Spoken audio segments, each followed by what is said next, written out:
Bona tarda, benvingudes i benvinguts. També a qui ens està seguint per streaming. Volem donar les gràcies, la Núria Vergés i jo, que estem comissariant aquests actes que tenen a veure amb l'exposició Feminista havies de ser, comissariada per la Natza Ferrer, que per cert està tenint molt d'èxit i per tant és un motiu de celebració. On són les dones? Aquesta és la pregunta que ens fem quan mirem el nom de les persones, és a dir, els homes, que ocupen sempre o majoritàriament els càrrecs directrius de laboratoris d'hospitals, de centres d'investigació, de museus, teatres i un llarg i penós, etc. Avui comptem amb una desena de dones que vindran a explicar-nos que som aquí, indubtablement, i que si no ens veuen és perquè hi ha qui no ens vol veure. Hem plantejat l'acte amb la Núria com una xerrada en ronda. Cadascuna de les convidades disposa de 6 minuts per fer la seva proposta de resposta a on són les dones i bàsicament relacionant-les en el seu àmbit professional, explicar quins reclams tenen, per què estan invisibilitzades, a quins problemes han d'enfrontar-se, etc. I per què és vital i necessari millorar i cuidar tant l'oïda com la vista, per tant, reconèixer-les. Ens fa molta il·lusió comptar amb la Ikram Bolum, que farà les transicions i ens ajudarà a marcar una mica els temps, també, els tempos. Quan estiguem a punt d'arribar en aquests 6 minuts començarà a sonar la música i és una manera de portar el ritme i de no tallar, sinó d'invitar, convidar a fer anar acabant. Aquesta idea, de fet, crec que és important dir d'on venen les coses, doncs la vaig veure i viure per primera vegada al Fòrum Indigestió que gestiona Jordi Oliveres i vam pensar que realment era una molt bona proposta. A més de la Ikram, a l'escenari hi haurà sempre també l'Alicia Nieto, que és del col·lectiu de Hate Lovers, que farà un grafiti en directe. Alicia, si vols venir i ja començar, i jo crec que podem també aplaudir-les ja a les dues.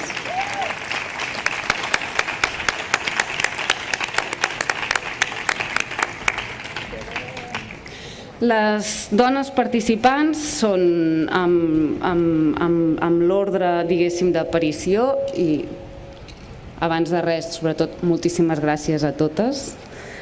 La periodista Fúlvia Nicolàs, la doctora Carme Valls, l'artista Mireia Sallarès, la ballarina Anna Mbengue, la historiadora Isabel Segura, la gestora cultural i directora de Fira Tàrrega Anna Giribert, Vita i Massiva Lulla del grup de rap feminista Tribade, la periodista i exdiputada Carme Porta, la directora de cinema Neus Ballús i la doctora en nanociències Sònia Estrader. Finalment, i ens sap molt greu, la Marta Roman no ha pogut venir per problemes personals i ens demana que la disculpem en nom seu. La Marta forma part del grup d'investigació de l'Institut d'Hospital del Mar d'Investigacions Mèdiques i ha centrat la seva recerca en l'avaluació dels beneficis i les pèrdues del cribatge del càncer de pit.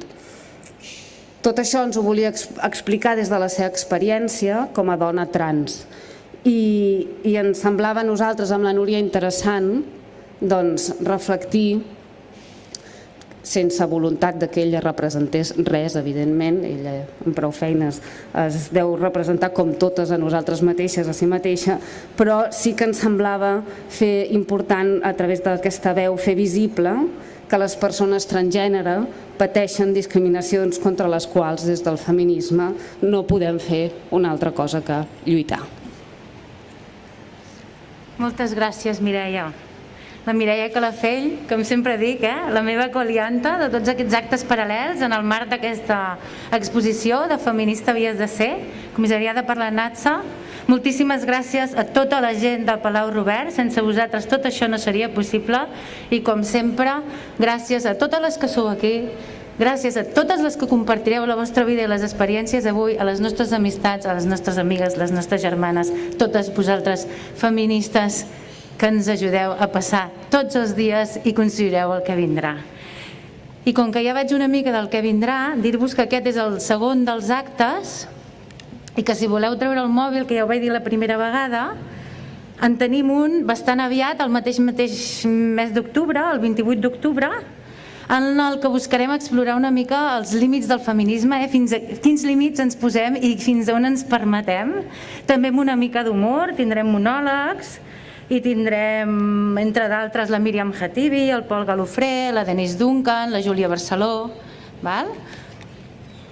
Després, el 18 de novembre, també agafeu les agendes per guardar, un tema que també ha estat central en la recerca i en el que estem plantejant i el que hem intentat tenir aquí, tenir cura, com diem les coses, com les fem i com les preparem, i tot aquest tema de les cures que s'han fet tan evidents amb el Covid, perquè curar també és currar, i es diu així, curar és currar. I llavors, entre d'altres, tindrem l'Elisabet Almeda, tindrem la Macarena Trujillo, les de Cindillar, les Mujeres Palante, i acompanyades també de la DJ Bisbip, moltes dones que tenen moltes coses a dir i val la pena que ho reconeixem. I finalment, l'últim dia, com que ho fem tots els dimecres i també coincideix que el dimecres 25 de novembre és un gran dia per nosaltres de reivindicació, doncs també ho volem reivindicar des d'aquí i serà el dia dedicat a les violències masclistes, entre d'altres, i també amb aquesta visió de també com superar-les,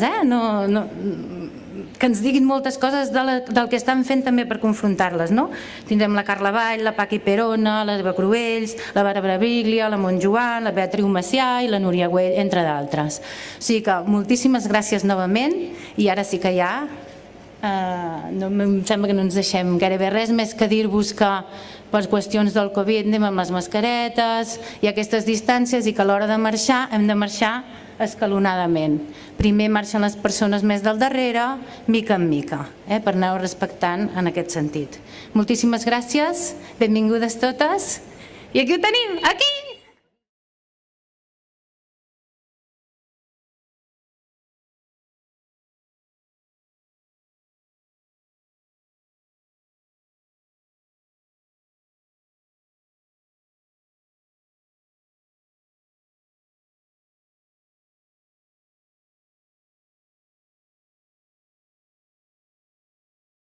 Em dic Fúlvia Nicolàs i soc periodista.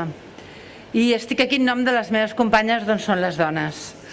Les dones del meu col·lectiu no pertanyem a un àmbit concret. Venim d'entorns professionals diferents i ens uneix el fet, a part de que som feministes, de que ens interessa l'opinió de les dones i la volem veure més sovint a tot arreu. El nostre objectiu és aconseguir la paritat als espais d'opinió dels mitjans catalans. Nosaltres no som moltes, però no sabria dir quantes som, perquè a vegades som 20 i a vegades som 40 i a vegades som 60, no ho sé. Ens vam conèixer a Twitter fa 4 anys. Érem de les pesades que piulen indignades cada cop que surt una tertúlia o un debat ple d'homes i amb poques o zero dones, i piulen amb aquest hashtag d'on són les dones. Doncs nosaltres vam començar així i va haver-hi un dia que, no sé, va haver-hi un debat particularment escandalós i vam decidir trobar-nos i veure què podíem fer perquè en piular no n'hi havia prou, no? I vam començar a parlar, vam certificar l'obvietat aquesta que totes sabem que l'opinió dels homes està sobrerepresentada als mitjans i per tant l'opinió de les dones està infrarrepresentada, una cosa que sabem totes. Però vam pensar que valia la pena quantificar-ho. És a dir, ningú s'havia parat a fer comptes de com de menys estan les dones representades, la seva opinió en els mitjans que la dels homes. De fet, ni els mitjans ho saben, perquè quan els diem que poques dones que teniu, diuen no pot ser. Què dius? Un 22%? No. Diu sí, para't a comptar-ho i ho veuràs. Ningú se n'havia pensat en comptar-ho. Nosaltres vam decidir que la nostra eina de denúncia serien les dades. És a dir, que documentaríem la discriminació de l'opinió de les dones amb dades objectives per poder-la denunciar carregades d'arguments, diguéssim. I ens vam posar a comptar. 4 anys després i 17 recomptes sistemàtics després, ja tenim moltes dades. La dada més greu és que l'opinió de les dones, ara mateix, en els mitjans catalans, en els més importants, en els que segueix més la gent, els majoritaris, ocupa exactament un 29% del total. És a dir, de totes les opinions que es diuen als articles d'opinió que s'escriuen als diaris i als digitals i de totes les opinions que es diuen a les tertúlies, o sigui, els convidats a les tertúlies de ràdio i televisió, les més importants, només un 29% són emeses per les dones. Un 71%, que és més maco el número encara, està emès per homes. Ho sabem perquè les hem comptat, perquè fem periòdicament recomptes sistemàtics de les persones que opinen als 20 mitjans de comunicació més difosos a Catalunya. És a dir, contem qui firma els articles d'opinió als diaris de paper i als digitals i contem qui opina a les tertúlies més seguides. Està tot documentat i ho trobareu al nostre blog, que és on són les dones. Us explicaré el que diu l'últim recompte. És el recompte que vam fer entre el 15 de maig i el 15 de juny, cada dia apuntant com anaven aquests 20 mitjans. La notícia grossa, diguéssim, és aquest 71% d'opinions expressades per homes i 29% de dones, menys d'una tercera part del total, quan som la meitat de la població. Deixeu-me dir una altra dada. L'hivern passat vam començar a comptar també quin tant per cent hi havia d'opinions publicades o emeses de persones en condició de racialització. Bueno, un 0,5%. En aquests 20 mitjans catalans, un 0,5%, que és més que discriminació, és absència directament. Nosaltres diem que mereix el nom de racisme mediàtic, perquè perpetua i legitima l'exclusió de les persones no blanques de l'esfera pública. Això en trobareu les dades al nostre blog. És un tipus de recompte que estem començant a fer ara, però pensem que el resultat encara és terriblement més escandalós si és possible. Segueixo amb els resultats de l'últim recompte. Els mitjans menys paritaris, en la seva opinió, són, és a dir, amb els articles d'opinió que publiquen, són els diaris digitals. És raro, no?, perquè són tan moderns. Doncs només un 24% de les opinions publicades són escrites per dones. A continuació ve la tragèdia dels diaris en paper, els 4 diaris en paper més llegits a Catalunya, sabeu, l'Ara, el Punt Avui, el Periódico i la Vanguardia. El 27% de les opinions publicades són de dones, el 73% són d'homes. Però què passa? Per exemple, a les tertúlies radiofòniques. Aquí, fins ara hem vist mitjans privats, els diaris en paper i els diaris digitals, tots privats. Però en ràdio i televisió hi ha mitjans públics. I aquí canvia molt la cosa. Per exemple, a les tertúlies de les ràdios privades, un 32% de tertulianes i el que seria un 68% de tertulians. A les tertúlies de la ràdio pública, un 42% d'opinadores, 10 punts més, que entra, com sabeu, a partir del 40%, s'entra en el que se'n diu la paritat tècnica. És a dir, podem dir que la ràdio pública en aquest moment ja és paritària, mentre que la ràdio privada té menys d'un terç de dones opinant. Pel que fa a la televisió, encara més. Només hi ha una televisió que faci debats i tertúlies, en aquest moment en català, a Catalunya, que és TV3, i té un 43% de dones en els seus mitjans, en els seus espais. Nosaltres volíem dir que això, tots entenem que els mitjans públics tinguin moltes dones, tendeixin a la paritat, perquè la llei els obliga, però el que potser no sabeu és que la llei també obliga els mitjans privats que reben subvencions per part de les institucions a respectar i a tendir a la paritat, cosa que no fan i que nosaltres estem denunciant des de fa molts anys. De fet, això és el més important que us volia dir de la nostra feina i només per acabar, animar-vos en l'únic que pensem segur que és el nostre èxit, perquè augmentar molt el percentatge de dones potser no l'hem augmentat en els mitjans, cada mitjà fa el que vol naturalment, però el que sí ha servit, jo crec que la nostra feina és per escampar consciència i per animar-vos sobretot a comptar sempre. Pregunteu sempre on hi ha les dones, en una tertúlia, en un acte públic, al rectorat, en un consell d'administració, a un festival, on sigui, perquè el vici aquest de comptar és interessantíssim. Va bé per prendre consciència, va bé per indignar-se, va bé per llançar els teus contes a la cara de qui et digui victimista o exagerada. I a més ho podeu fer tranquil·lament perquè no hi ha cap excusa. Per més excuses que us diguin és que no trobem dones, és que no hi ha especialistes, és que no poden venir a l'hora de sopar perquè han de fer el sopar pels nens. És tot mentida. Vosaltres compteu i denuncieu perquè no hi ha cap motiu pel qual no hi hagi d'haver-hi dones expertes amb coses interessants per dir a tot arreu. I si una no pot, n'hi haurà una altra. Ja acabo, dic que preguntar-nos on són les dones està molt bé, però s'ha d'acabar d'una vegada i com abans millor. I treballem per això. Gràcies per escoltar-me. Ara parlarà la doctora Carme Valls.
Bona tarda. Moltes gràcies a les organitzadores per convidar a les ciències de la salut i a les professionals de la salut en aquesta reflexió. Presento, soc Carme Valls, soc metgessa i dirigeixo un programa que es diu Dona, Salut i Qualitat de Vida des de fa 30 anys en el Centre d'Anàlisis i Programes Sanitaris. Tenim una xarxa de professionals sanitàries que ja la tenim a tot l'estat espanyol. Ara som unes 450 que ens relacionem quasi diàriament per internet per reflexionar sobre dos temes i per ajudar-nos, per reflexionar sobre la invisibilitat de la salut de les dones i també per ajudar-nos a tenir més recursos per diagnosticar-les millor i per tractar-les millor. En aquest moment, dintre de les professionals de la salut, podríeu dir que el feminisme ha guanyat. El 80% de les estudiants de medicina són dones aquí en el nostre estat. I les professionals de totes les especialitats, però fonamentalment família, ja són més del 70%, també altres especialitats ja són el 50% de dones en les especialitats. Sorpresa, catedràtics els tenim que siguin dones? Doncs no hi ha catedràtica de ginecologia, no existeix, tots són catedràtics. No existeix tampoc de pediatria, tots són catedràtics. I la majoria de professionals de ginecologia i de pediatria són dones. També tenim una realitat en aquest moment. Professionals sanitàries, i ara m'he referit específicament a metgesses, però ja que parlem de salut, represento també infermeria, auxiliars de clínica. Qui està enfrontant-se a la pandèmia de Covid? La pandèmia de Covid té per davant sempre un professional sanitari que tindrà que atendre aquella persona en diverses etapes de la malaltia, ingrés, primària, etc. De quin sexe és els professionals sanitaris? El 75% dels professionals sanitaris de tot tipus són dones a tot el món. També, per tant, la mortalitat que hi ha hagut de professionals sanitaris fins ara, que fa una setmana es calcula amb 7.000 professionals sanitaris, el 70% que han mort, 7.000 persones sanitàries que han mort pel Covid, el 70% també són dones. Per tant, en aquest moment tenim unes dades, la periodista ens parlava de dades, jo també les busco, però d'una altra manera i a vegades una mica tristes. I no sabem les professionals que han mort o han emmalaltit de l'espai sociosanitari, però sabeu que qui està ingressades en residències de persones grans majoritàriament són dones i qui les atén majoritàriament són dones. Per tant, algun dia ho comptarem. Ara per ara no ho podem comptar. Però en el Comitè d'Emergència Mundial de l'OMS sobre la Covid, quin sexe tenen els grans professionals i experts? 80% homes i 20% dones expertes. I us asseguro que d'expertes també n'hi ha d'altres tipus. Per tant, en aquest moment, a totes les ciències, inclús en la recerca, tenim que la majoria de treballs i la majoria de diner públic que es dona per investigar es dona a equips dirigits per homes. També hi ha dones molt notables que dirigeixen equips de recerca. I per altra banda, us vull assenyalar un altre aspecte d'on són les dones, on no són en aquest cas. On no són les dones? Doncs no són en els estudis de recerca de la malaltia que per més moriran. La primera causa de mortalitat entre dones és la cardiovascular. Doncs el primer que vam descobrir, entre cometes, fa 30 anys, és que no hi havia cap estudi de recerca sobre l'infart de miocardi que tingués dones en el seu estudi. O sigui, no hi eren les dones. I no hi eren perquè pressuposaven que no tindríem mai un infart. Quan s'han comptat els números i s'ha mirat de què es moria un sexe i un altre, qui té més infarts en el món són les dones i qui té més accidents vasculars són les dones. I fa 30 anys no hi havia cap treball que inclogués dones. I ara hem millorat una mica. Tenim un 36% de treballs que inclouen dones i encara ens en falta. Només estudien homes en relació al cor. En el càncer de mama no tenen més remei que posar-hi dones, encara que hi ha homes que també poden tenir càncer de mama. És l'altra causa de mortalitat de la dona prematura. En el càncer de mama el que no estudien és per què ve el càncer de mama. Hi ha una clara relació amb el medi ambient i amb els disruptors endocrins ambientals. Només es miren les causes genètiques perquè totes superin els pits a l'estil de l'Angelina Jolie. Però això no és el futur. El futur és que hem d'evitar l'excés d'estrògens en el cos de les dones que venen dels hidrocarburs dels cotxes, que veig passar per aquí davant, i que venen de les dioxines i que venen de les incineracions. I, per últim, la dona també és invisible amb la seva morbilitat. Ni s'estudien les anèmies, ni el cicle menstrual, ni s'estudia la menopausa i més aviat es medicalitza tota la vida de la dona, des de l'adolescència amb els anticonceptius, passant pels psicofàrmacs, el reste de la seva vida. Per tant, en aquest moment, creiem que la xarxa del CAPS ha de continuar estudiant aquestes diferències i fer visibles aquestes realitats i intentar anar als mitjans de comunicació que puguem, que ens hi deixin anar i que puguem dir la veritat del que passa. Aquesta és la nostra realitat. Jo no us vull desanimar, crec que el futur és millor que el passat i que a poc hem aconseguit un 36% en 30 anys.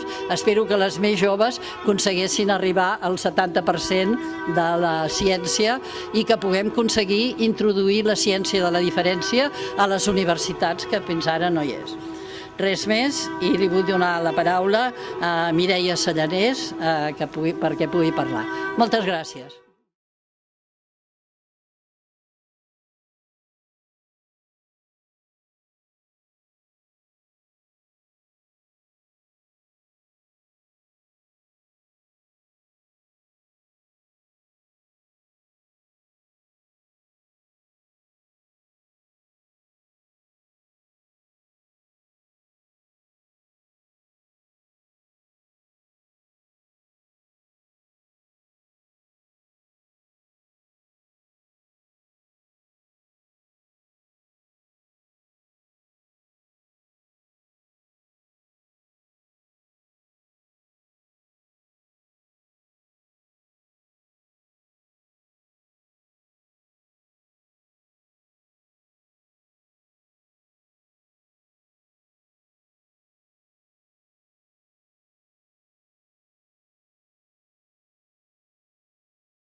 M'haureu de perdonar perquè no us porto números. I mira que els números canten i m'encanta escoltar-los, però mira, no sé si és que sóc artista i allò de... I perquè es poden consultar, afortunadament també, quan tens la traça i la paciència. Jo he vingut amb uns relats i salts de temps. Ai, vai. Ara fa 35 anys, a la primavera de 1985, un grup de 7 dones anònimes amb màscares de goril·la es van plantar davant del MoMA de Nova York, el Museu d'Art Modern de Nova York, per preguntar i reclamar què havien de fer les dones per poder ser als museus. Amb sarcasme es preguntaven si és que calia que anessin despullades per poder entrar-hi. És a dir, si la presència de les dones als museus només podia ser en tant que models passives i silencioses retratades per homes i no pas com a autores de les obres de ple dret que s'hi mostren. Les Guerrilla Girls, que així es deien, que es diuen, denunciaven, recordem-ho, no només el sexisme, també el racisme, que era pitjor, i el classisme del context artístic. I deixaven clar que les dones encara estaven excloses del privilegi de l'autoria artística.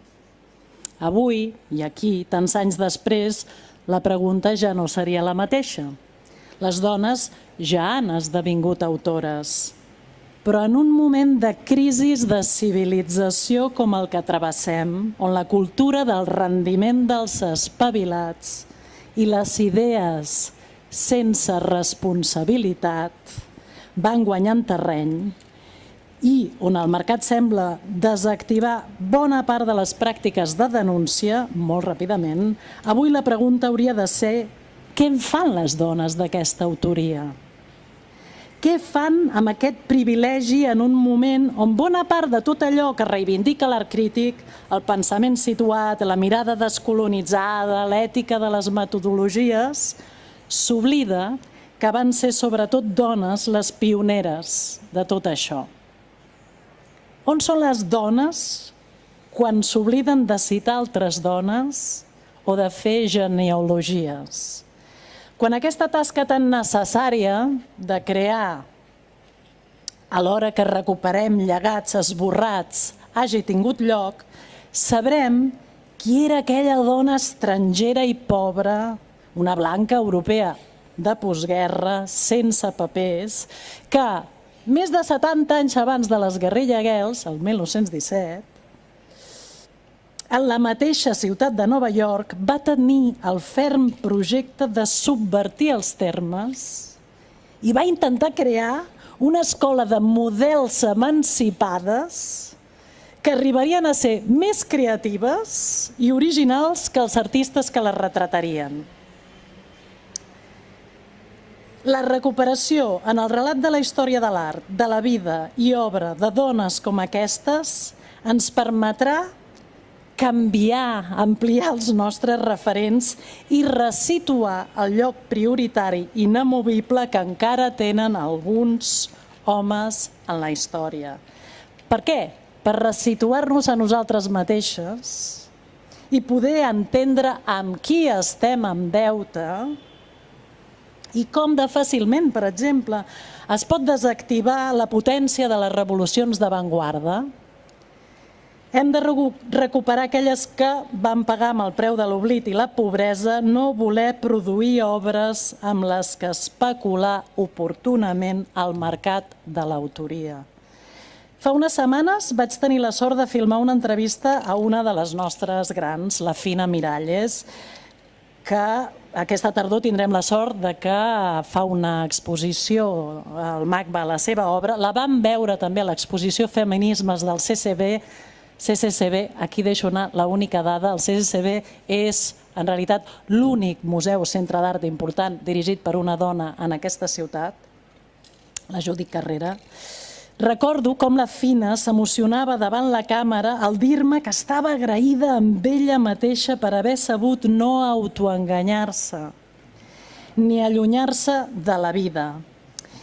I animava a les dones a no perdre massa temps a teoritzar sobre el patriarcat, em deia, i d'atrevir-se a realment agafar amb les seves pròpies mans la direcció de les seves vides. Perquè és l'art arrelat a la vida, amb la vida al centre, on són moltes artistes avui, perquè d'altres ho van fer abans i n'han estat pioneres. L'atzar del temps ha volgut que ara jo sigui aquí amb un micròfon al davant per dir-vos on són les dones en l'art. Doncs permeteu-me que us digui que aquí les artistes que han de treballar per sobreviure i que no poden adaptar-se al mercat ho estan passant malament, però que seguiran queixant-se mentre segueixen treballant. Que estic profundament agraïda a les artistes que ja no hi són,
bailarina. Y bueno, hace poco hicimos una asociación con mi hermana para luchar para las bailarinas que están aquí, afro y afrodescendientes, que cuando llegan no pueden seguir bailando porque no tienen trabajo. Entonces yo desde que estoy aquí estoy luchando para cambiar esto y para que las mujeres tengamos más poder aquí, y igual que en Senegal, que también me fui escapando porque yo era muy rebelde y me fue bien venir aquí, así que voy a expresar lo que siento bailando, ¿vale?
lo que acabo de bailar,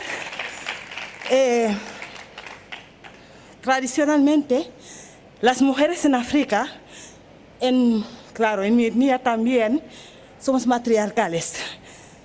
Y con las religiones, con el capitalismo, todo se está perdiendo, ¿no? Y me emociona mucho porque duele en el corazón ver cómo mis abuelas, todo el derecho que tenían de decidir sobre sus hijas y sus hijos también, que incluso mi padre falleció hace poco, pero yo no heredo de mi padre. Son sus sobrinas que heredan. Tanto somos fuertes las mujeres ahí, que son las mujeres que decidían todo. Mi madre decide quién se casa, con quién me caso, cuando me quiero casar. Si ella me pregunta, digo que no, mi padre no tiene derecho, es mi madre. Y esto siempre ha sido así, pero con las religiones y con el capitalismo todo está cambiando y es triste, ¿no? Y mi manera de reivindicar esto aquí y allá es esto, bailando y imponiéndome de la mejor manera que pueda. Muchas gracias.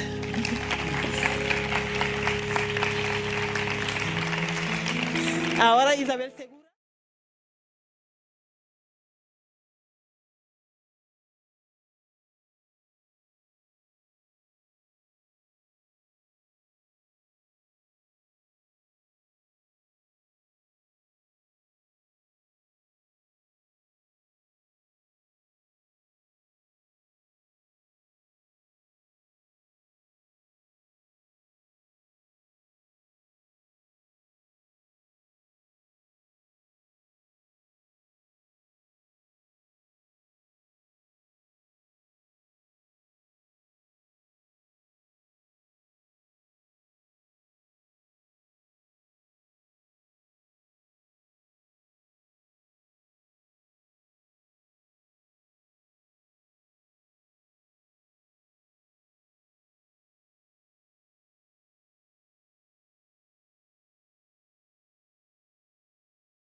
Moltíssimes gràcies per la convidada a participar d'aquest acte col·lectiu sobre on són les dones.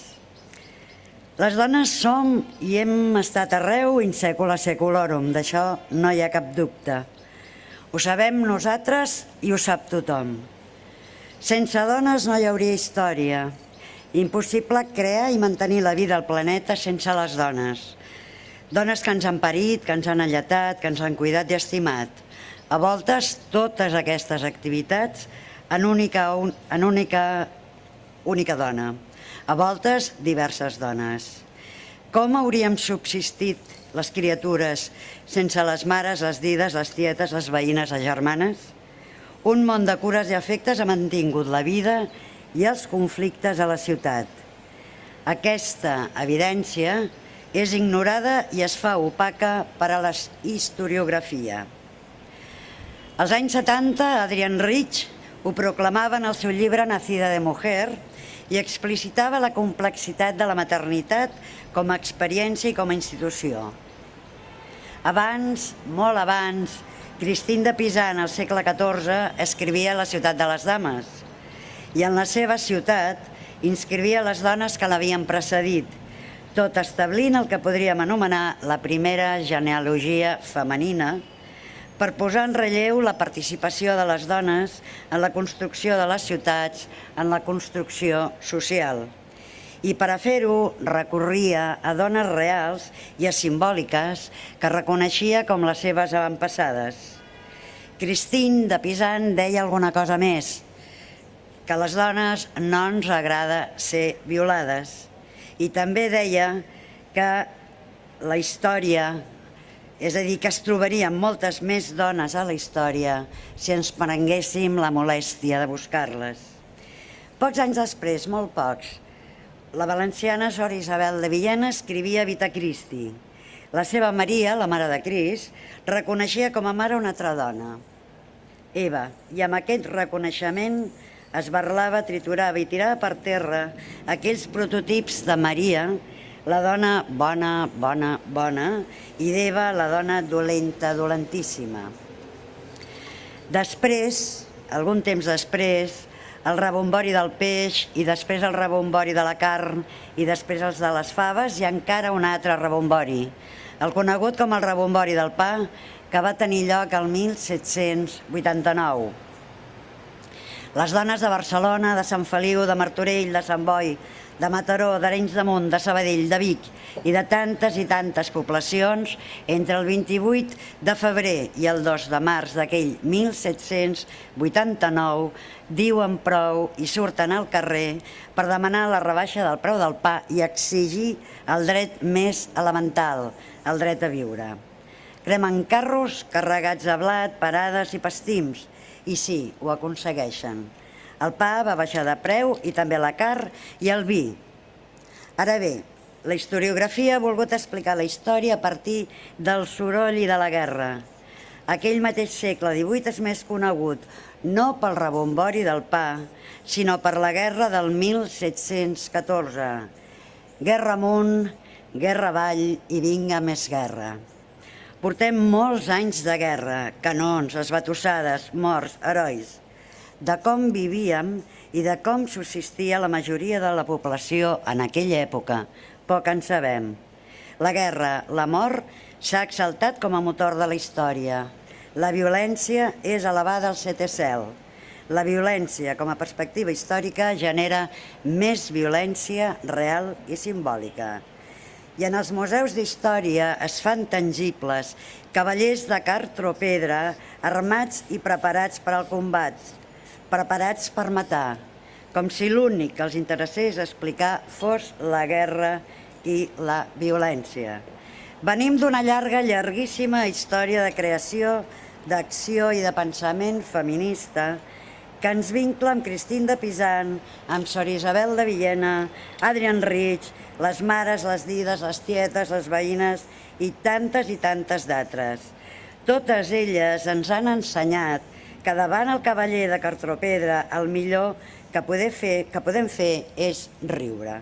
Sort en tenim de les feministes, ens va la vida.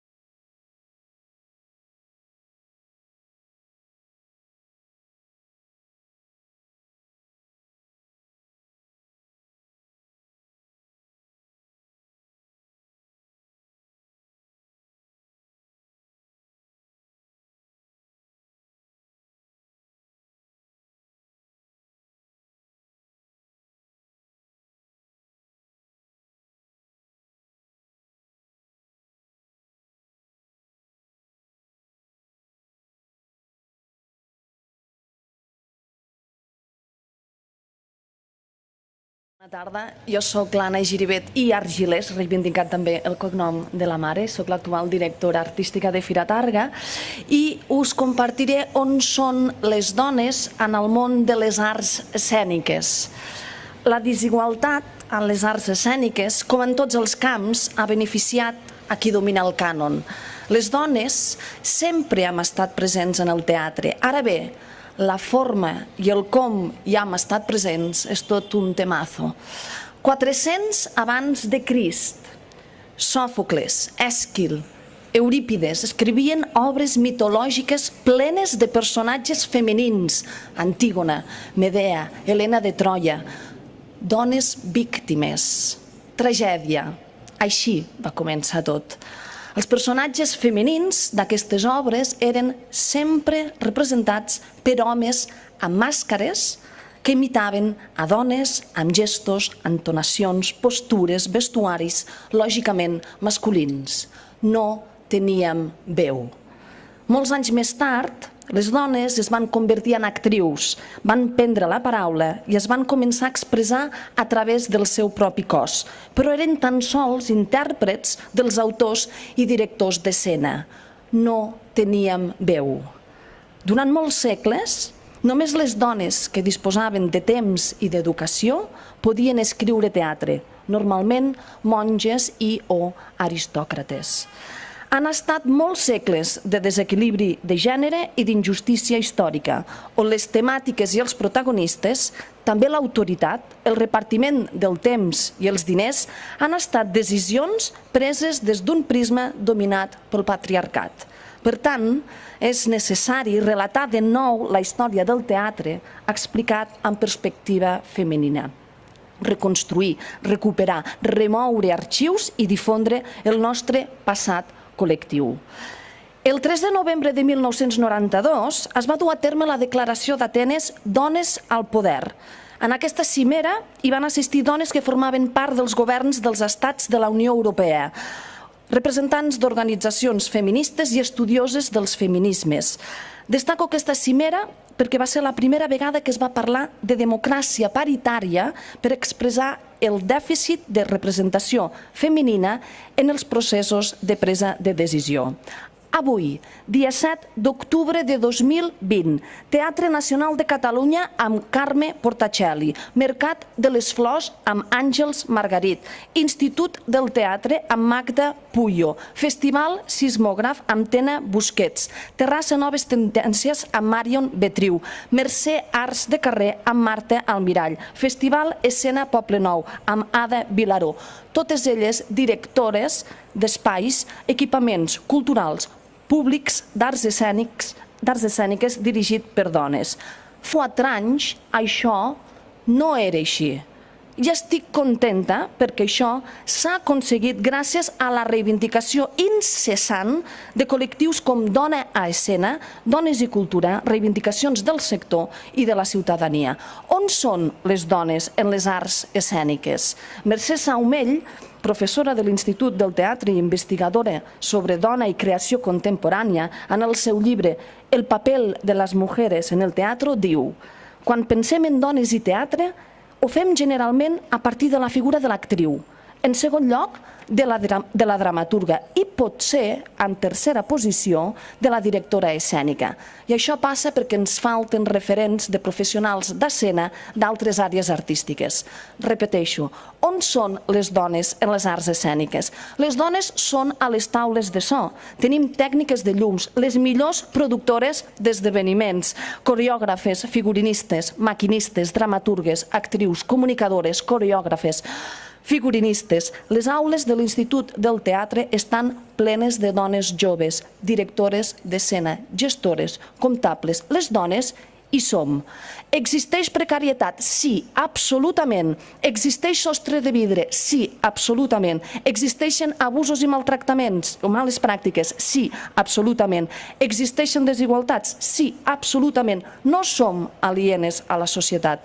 Tot això també existeix en el món de les arts escèniques i per això hem de continuar batallant i reivindicant.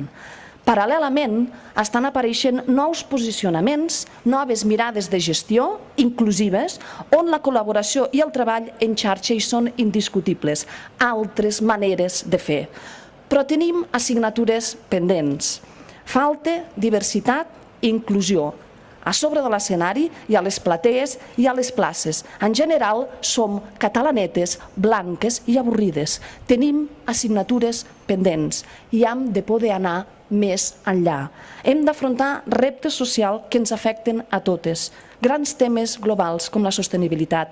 Les arts escèniques és pujar a dalt de l'escenari i explicar històries que ens interpel·len a totes, però també és tenir cura de l'eficiència energètica, d'aplicar justícia ambiental, d'apostar per un creixement econòmic equilibrat i amb ètica empresarial, de lluitar pels drets laborals justos i apostar pel desenvolupament i la recerca. I ja, per acabar, el teatre, el circ, la dansa, les arts de carrer commouen, il·luminen, incomoden, pertorben, exalten, rebel·len, provoquen, transgredeixen. El teatre és una conversa compartida amb la societat. Fem, doncs,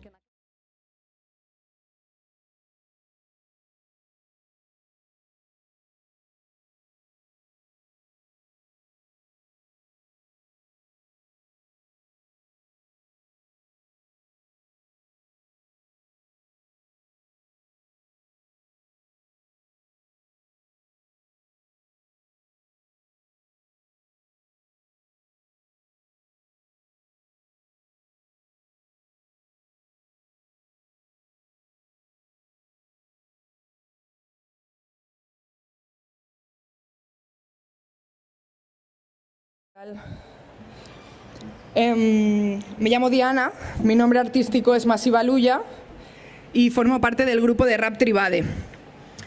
Yo empecé a rapear con 14 años en Ciudad Real, en Castilla-La Mancha. Cuando empecé a rapear en aquel momento éramos 3 las chicas que rapeaban en la ciudad. Una era yo, otra era mi amiga con la que hice mi primer grupo y la tercera nos sacaba unos cuantos años, que fue nuestra única referente, junto con las que ya tenían cierta repercusión a nivel nacional, que eran 2, Ariadna Puello y La Mala Rodríguez. No habían más. En ese momento los raperos decían abiertamente que las chicas no sabían rapear o que podían intentarlo, pero que nunca serían tan buenas como un tío. Antes lo decían, ahora probablemente simplemente lo piensen. Nosotras empezamos a rapear en las Ocupas y en todos los Rap Fem, Festival, Brutal Fem, lo que sea, todos los festivales de rap femenino hecho por mujeres, habidos y por haber. Cuando empezamos a crecer un poco musicalmente, sí que empezamos a acceder a otros escenarios y otros festivales más importantes y empezamos a compartir cartel con grupos de tíos que hacían pues todo tipo de música, ¿no? Rock, folk, pop, lo que fuese, de todo menos rap. Con raperos no. ¿Por qué? Es como si nosotras estuviésemos fuera del panorama, como si jugásemos en otra liga, ¿no? Aunque podamos competir a nivel de visitas y repercusión con muchos de ellos, seguimos estando fuera, como si hiciésemos otra cosa diferente. Cierto es que hay raperas y traperas que no están fuera del panorama, pero casualmente todas ellas pues, suelen ser normativas o que tengan un discurso pues, como que no incomode tanto, ¿no?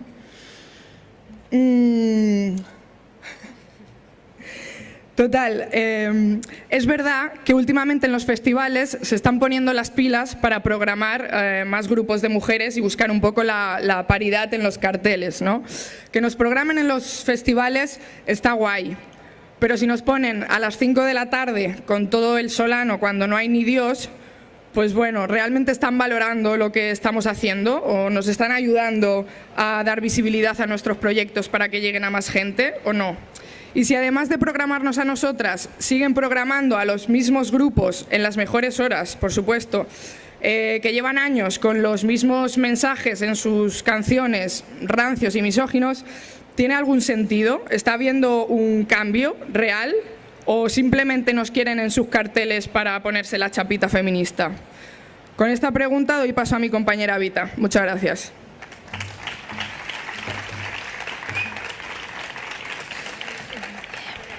Bueno, com apuntava la meva companya, crec que és interessant aprofundir en aquesta qüestió. És sabut que la presència de dones als escenaris en els darrers anys s'ha incrementat, no? Però tot i així a festivals catalans crec que està sobre un 23%. La veritat que acabo de mirar la dada ara fa una estona, així que no us en fieu gaire, però segur que és al voltant d'un 23%. És a dir, és el que nosaltres nos gusta denominar festivales no mixtos de tios, no? La majoria de vegades, que és que el cartell és plenament conformat per grups d'homes. Aleshores, creiem que aquesta qüestió de la presència de dones als escenaris no s'ha de limitar només al fet d'estar sobre l'stage i a la imatge pública, sinó també darrere i amb tot el que això implica, no? També a la part tècnica, moltes vegades copsades per homes, a la part d'il·luminació, de tècniques de so, regidores i també a la part de tancar el negoci, no? Que això a vegades és un patrimoni exclusiu dels homes. Sobretot és important que quan són les dones qui programen, quan és una programadora qui està portant l'escaleta, tot canvia i tot és diferent. Per això és important com que les dones també estiguin fent aquesta feina que moltes vegades no es veu però que és igual d'important que la que fem les artistes, no? O que estem una mica més en visible. Segurament a la resposta d'on són les dones, la majoria de les que estem aquí estarem d'acord en pensar en que les dones estan a l'espai privat, no únicament cuidant i sostenint la vida dels altres, sinó deixant de gaudir de la pròpia vida i del talent menjades per la vergonya, per la inseguretat i per la culpa que moltes vegades ens provoca el fet d'ocupar un espai públic. que és això que el patriarcat també ens ha ensenyat i educat des de ben petites. En el nostre àmbit en concret, que és el de la música urbana vol dir rap, reggaeton, trap, és tot aquest paraigües que ho engloba una mica tot, comença a existir un panorama semiprofessional, sobretot a la nostra ciutat de Barcelona, que va alimentant, existeix un panorama underground que va alimentant un panorama semiprofessional de dones que estan fent música urbana. I això en realitat sempre ha estat així, en els últims anys una mica més, però sempre ha estat així. I per què en els últims anys una mica més? Doncs bé, perquè el simple fet de veure un grup de dones sobre un escenari provoca el que es podria dir un efecto llamada. Tu, si no tens una persona, una igual amb qui referenciar-te, segurament no et plantegis agafar un escenari i fer música rap o qualsevol altre estil musical. Per acabar, m'he enrotllat massa, crec que és important tornar a la pregunta d'on són les dones, però on són totes les dones a la música? On són les companyes racialitzades? On són les lesbianes? On són les dones pobres que no es poden canviar un torn de treball per anar a fer un concert? I les dones grans quan ja no serveixen el desig heteronormatiu? Bé, nosaltres tenim una frase que ens agrada molt dir, que és que tribades somos todas. Això vol dir que abans de nosaltres sabem que van haver-hi altres que van lluitar i volem ajudar a seguir obrint aquest camí. I d'això volem que es tracti la música, que intentem que sigui el més transformadora possible, d'utilitzar el privilegi de l'escenari i del micròfon, perquè si no hi ha cafè per totes, doncs no hi haurà per ningú.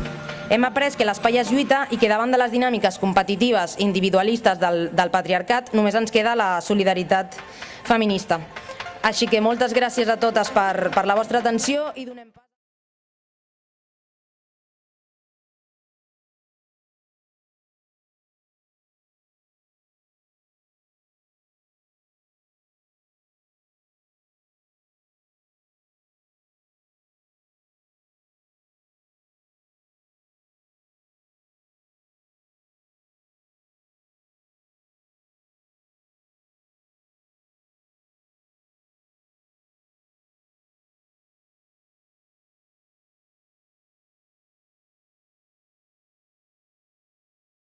Començaré llegint-vos un tuit d'ahir del Tribunal Superior de Justícia de Catalunya que deia: el Juzgado Penal 25 de Barcelona absuelve a una mujer de Viladecans a la que se juzgó por un delito de desórdenes públicos. I la resposta que diu: a una mujer no, a Tamara Carrasco, besis. Jo crec que en aquest tuit és un bon resum de com ens volen a la política i com ens mostrem nosaltres com volem ser-hi.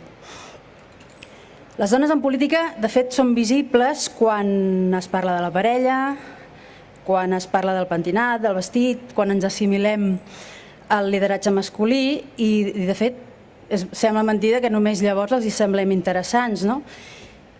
És evident i de fet ja s'ha anat dient que la història oficial ens ha negat el paper a les classes populars i a les dones, i això és un fet innegable. Vull dir que tothom que hagi estudiat mínimament història ho ha pogut veure. I llavors, sobretot això s'ha construït els lideratges, una visió patriarcal dels lideratges que ha anat creant tot un imaginari col·lectiu de la política, però també, evidentment, del món, i tot plegat ha esdevingut profundament masculí, o en tot cas un masculí molt normatiu. De tota manera, cal dir que no totes les dones hem estat invisibles, hi ha hagut ni invisibilitzades, hi ha hagut reines, hi ha hagut regents, virreines, totes blanques, per cert, alguna primera ministra. Una altra cosa és també com se'ls ha donat aquesta visibilitat. Fer política és anar més enllà, és reconèixer les dones en tant que ciutadanes, superar els entrebancs de la vida quotidiana i també trencar aquest sostre de plom que el patriarcat ha construït i que ens aixafa. Volem ser-hi i reclamem ser-hi, però no es tracta només de reclamar mesures d'acció positiva, que jo les considero imprescindibles per a una altra banda, i no tal com estan, sinó que caldria ser bastant més agosarades. Una dona que vol liderar és admesa només si accepta la submissió, si no es toquen els privilegis, si es permet l'estatus quo d'assimilar-se a un sistema de valors, de missatges, de comportaments. Se'ns parla de meritocràcia sense reconèixer els entrebancs, sense mostrar, sense ni voler veure les clares discriminacions i les dificultats pel simple fet de ser o de sentir-se dona. Les altres quotes, les que no es veuen, les que no es toquen, les de la família política, la dels drets adquirits i legitimats pels partits, la del territori, la de l'edat, aquestes no es toquen perquè és com si no existissin, no es posen mai en dubte perquè no fan trontollar els fonaments dels privilegis. Ser dona i fer política és, o hauria de ser, posar en relació els dos àmbits de la nostra existència, els que el patriarcat ha dividit, el públic i el privat. I això és donar valor a la quotidianitat i posa sobre la taula les normatives invisibles. Es tracta de la necessitat de suscitar el reconeixement i uns valors socials diferents. No és victimitzar-se pel fet de ser dona, sinó fer evident que s'ha apartat moltes dones pel fet de ser-ho i comportar-se com a tals, i mentre que alguns militants de pedra picada s'han mantingut anys i anys en les direccions dels partits, de les institucions, pel simplement de ser lleials, és a dir, dòcils. És la forma que s'utilitza per fer desaparèixer les dones de primera línia política, en tot cas institucional, les que molts aprofiten per fermar-se a espais de poder, a llocs de poder. Hem de reivindicar també, jo crec que, i sempre ho he fet, sempre ho he reivindicat, el dret a la mediocritat. No pas perquè siguem mediocres, sinó pel fet que una líder nata es veu immersa en lluites inacabables contra exèrcits de mediocres. O bé és alçada pels mateixos en contra de les altres. La coneguda síndrome de la vella reina, que sovint també ella descobreix que per avançar necessita altres dones genials, però també les considerades mediocres, que ho solen ser menys que molts, o en tot cas de la mateixa mida, però doblement jutjades. Les dones, a partir de la nostra experiència, de la militància o de la mobilitat que tenim en espais més horitzontals, en moviments socials i veïnals, en lluites socials que parteixen de la gestió de la quotidianitat, com és l'educació, la salut, els drets socials, els preus, els subministraments bàsics, tot allò que fa possible la vida i el que mou el món i el que estan negant el valor social. A partir de la nostra experiència, el que fem és rehabilitar la política i això és el que els molesta. Aprofitem tota la força que ens dona el rol social que ens han imposat per convertir-ho en propostes, en canvis, en millores socials a partir de la política. I rehabilitem el món i la política perquè volem compartir-lo front als que volen dominar-lo. Per això som negades i apartades, perquè som insubmises. Les dones formem xarxes i ho fem de forma transversal. Jo us puc explicar una mini anècdota de quan jo era diputada, que una diputada va ser mare i ho va fer el 7è mes. I ens vam ajuntar, les 30, que llavors eren del 135, de tots els partits polítics que érem en representació en l'hemicicle i vam reivindicar tot de millores i vam reivindicar el dret a baixa que tenia aquella dona. I en tot cas, aquesta relació és la forma que teníem nosaltres de fer política, fer feminisme front a una política que s'ha construït en base a la masculinitat normativa, en base a la blanquitud, en base a l'edat, en base a la propietat i en base a l'heterosexualitat o a l'heteronormativitat. I així s'ha construït aquesta política. L'única manera de fer política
Com que estem arribant al final d'aquesta trobada fantàstica, que dono les gràcies moltíssim de que m'hi hagin convidat.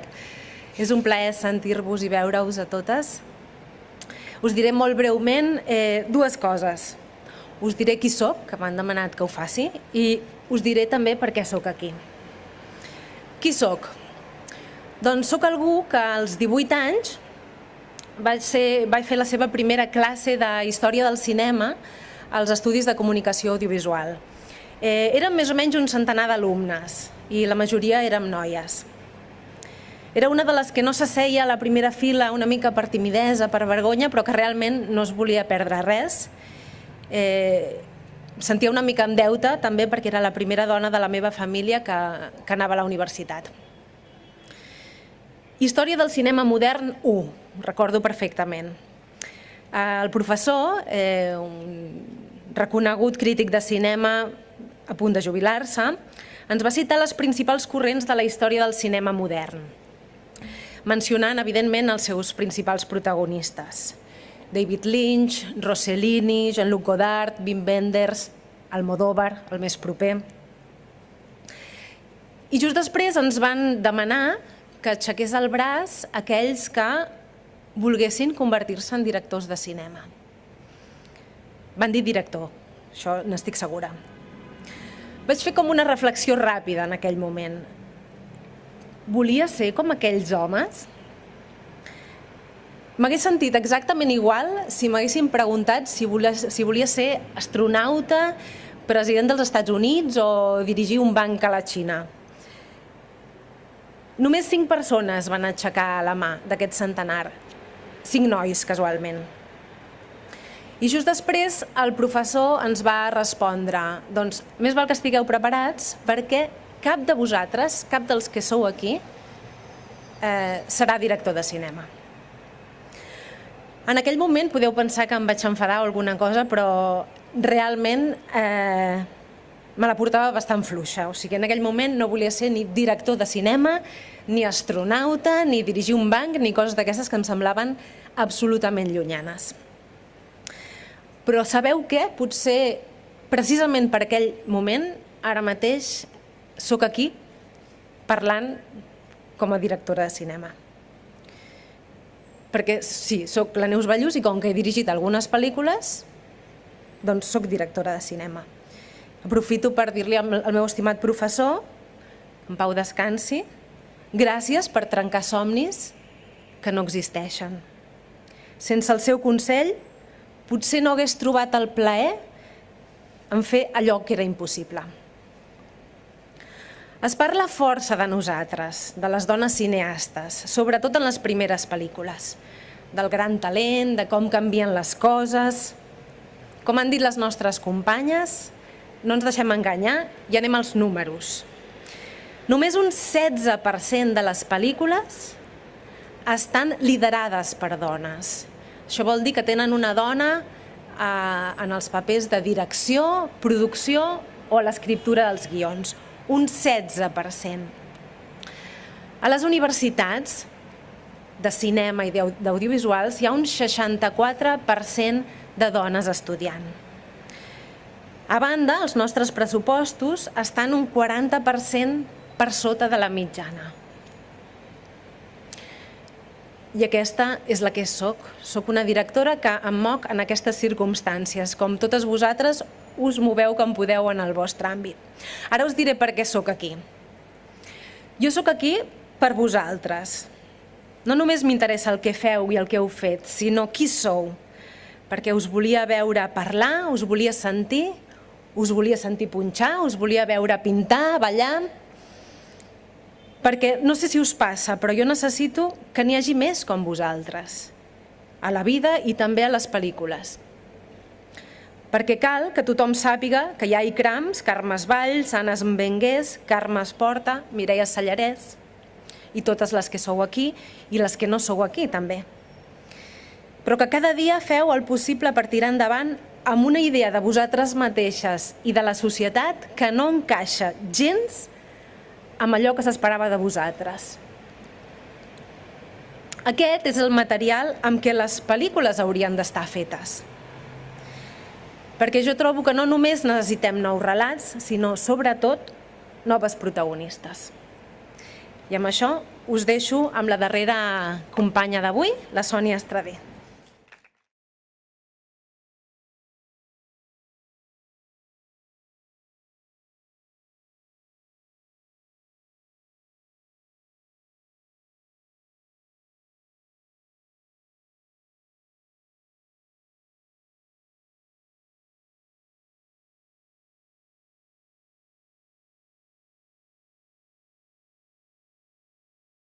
Jo soc la Sònia Estradé, vinc de la Facultat de Física, aquest lloc és una mica com Mordor, perquè si parlàvem de números, física, 25% de dones, enginyeria electrònica, que és l'altre grau que es dona a la facultat, 15% de dones.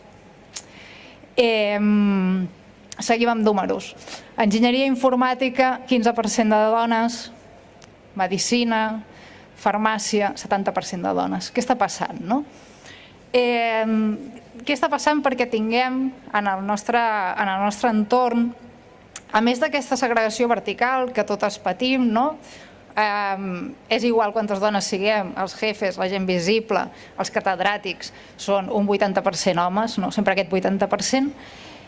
Nosaltres a més tenim, a part d'aquesta segregació vertical, els homes pugen, tenim segregació horitzontal, les dones no ens venen. I és motiu de reflexió perquè no ens venen les dones.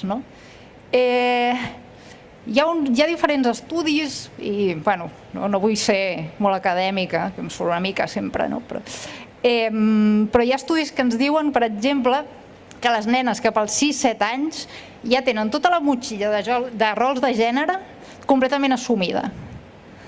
No és estrany, doncs, que als 7 anys les nenes ja pensin que se'ls donen pitjor les mates, encara que en realitat no sigui així, se'ls donin igual de bé o de malament que els nens. I després, un altre estudi que es va fer aquí a l'Estat es preguntava si les carreres, quines, tenien trets masculins, trets femenins, i els adolescents i les adolescents d'aquest país consideraven que la física i les enginyeries es corresponen a trets masculins perquè les persones que es dediquen a això són gent de caràcter fort i són gent així com molt competitiva i de més. I que en canvi la medicina, la biologia, són carreres com que tenen trets femenins i altre cop, segons aquests i aquestes adolescents de l'Estat, estic parlant d'una recerca de fa 2 anys, els trets femenins són que les noies són obedients i són comprensives. Doncs davant d'això no és d'estranyar els números d'estudiants que acabem tenint a la Facultat de Física i que siguem una mica Mordor. Això dona lloc a molts de problemes perquè una mica la reflexió que m'agradaria fer és no només les carreres com física i enginyeries donen sous més alts, inclús en èpoques de crisi hi ha més feina i donen sous més alts, sinó que tenen una influència, un retorn sobre la societat. És a dir, si la física, l'enginyeria, la tecnologia, d'acord, les creen persones que són un tipus molt determinat de persones, d'acord, són tots senyors, blancs, molts d'ells heteros, molts d'ells de classe alta, o sigui, la ciència que faran, les preguntes que li faran a la realitat, no? Què són les coses interessants d'estudiar? Seran les que siguin interessants per aquest tipus molt particular de persones.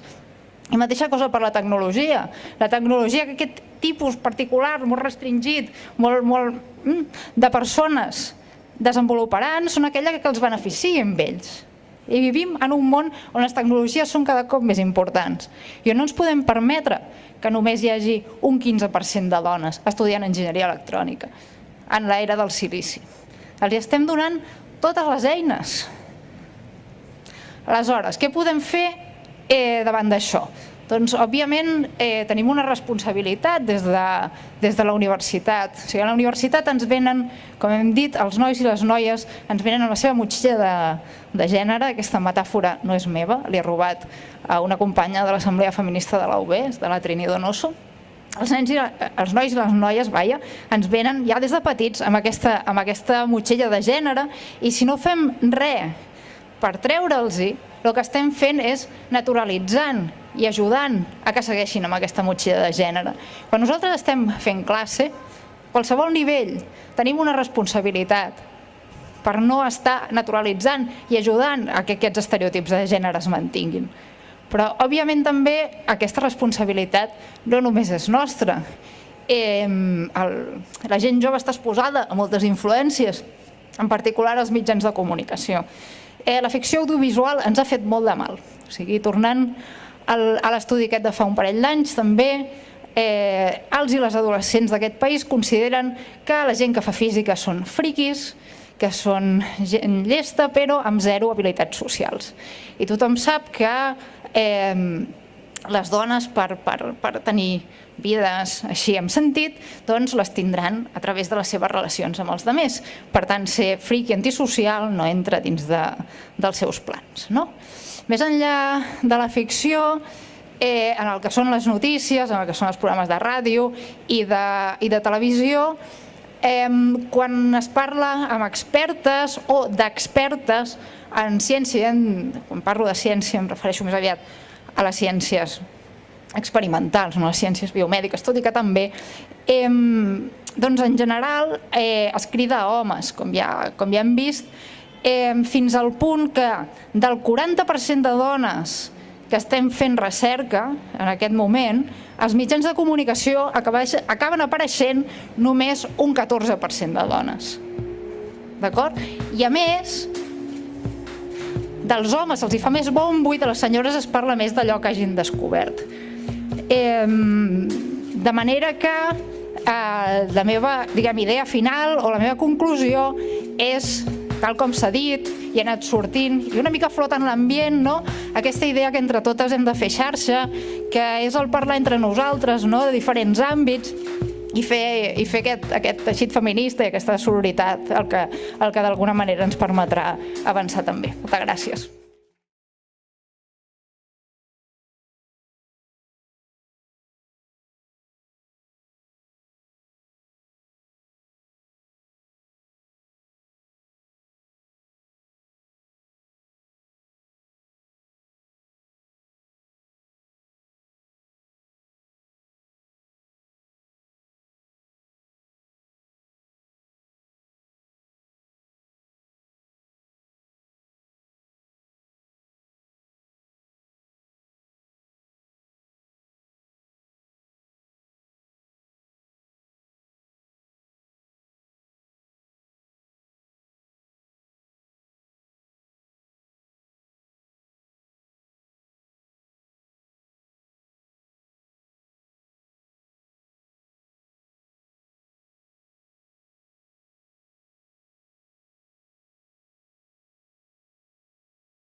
Hem arribat al final d'aquesta xerrada en ronda tan magnífica, tan interessant, tan inspiradora, també pel demà. I moltíssimes gràcies, us volem donar les gràcies a totes les que hi sou i, com sempre, recordar les que no hi són, que no hi poden ser perquè estan internes, perquè estan cuidant i per tants altres motius que ens poden afectar a totes també i a tots qualsevol dia. Ens agradaria també acabar amb que ens poguessin dir qui són, no? On són les dones? També en tenim unes aquí que han estat acompanyant tot l'acte. Jo crec que estaria bé, no? Sí, de fet, l'Alícia, la de Hate Lovers, està per aquí, que no la veig. Ah, Alícia, vine, que ens expliques aquest grafiti que has fet tan fantàstic. I després crec que ens agradaria també saber on són les dones, no només en el món del grafiti, sinó també en el món del DJ. Així que, Ikram, et demanarem també. Hola a totes. Aquí vinc representant el grup de Hate Lovers, que és el col·lectiu que representem 7 noies i que em sap molt greu no haver pogut vindre a totes perquè els hagués agradat molt i hagués estat molt interessant. Com el tema era on són les dones, he fet el típic point de Google i les dones dient estem aquí. I agrair-vos la invitació i ha sigut genial anar sentint tot des de quan estava pintant, perquè totes les dades, tot el que anàveu dient era superinteressant i superheavy d'anar-ho veient. I nosaltres com a col·lectiu sempre també lluitem per la visibilitat a les dones en l'art, que en els museus, en mogollon de llocs estem com menys del 50%, no tinc la dada, però és increïble que no hi ha visibilitat ni s'esforça per això, i és una llàstima. Moltes gràcies i que vagi molt bé la nit.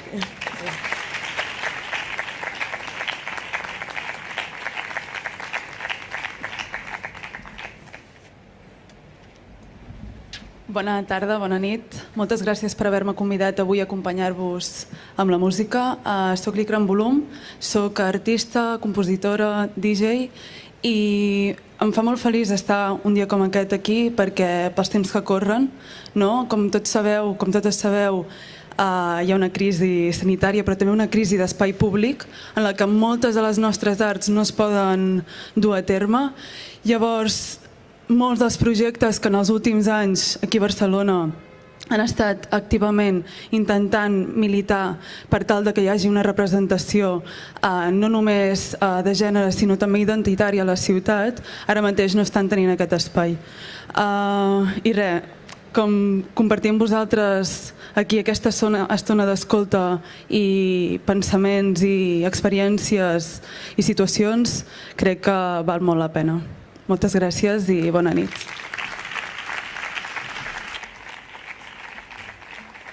Moltíssimes gràcies. Si us sembla, pugeu totes les que heu participat i així us podem aplaudir com mereixeu i agrair la tasca feta avui.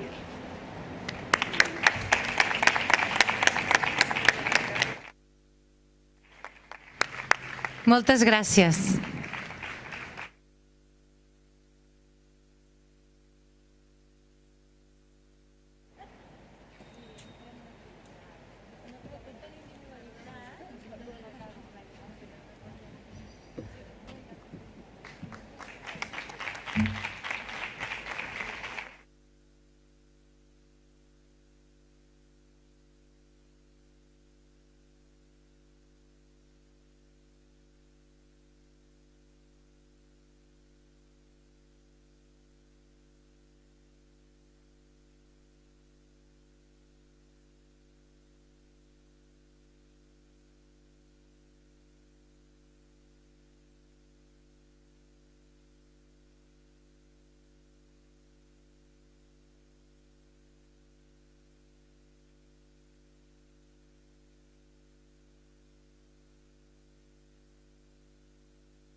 No passa